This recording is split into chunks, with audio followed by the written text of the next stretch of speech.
Welcome to Penrose Learning, where we make understanding easy. You start by confirming you have the right account and permissions. That avoids interruptions.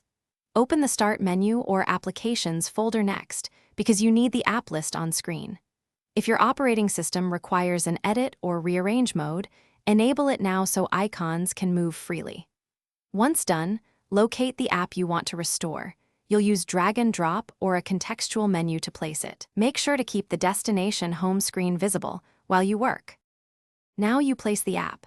Click and hold the icon, then drag it to the desired home screen spot. Release to drop it in.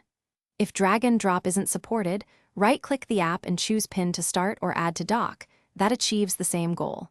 You can also group related apps into a folder by dragging one icon onto another, which keeps the layout tidy. Once arranged, check spacing and order so you can reach frequently used apps instantly. Finish by locking the layout or exiting edit mode. That ensures your placements stick.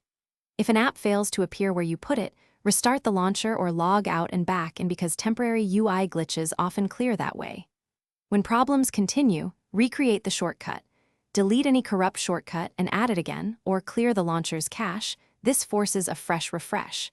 If none of that works, check permissions or reinstall the app as a last resort. Thanks for watching. If this was helpful, leave a like and consider subscribing. See you next time.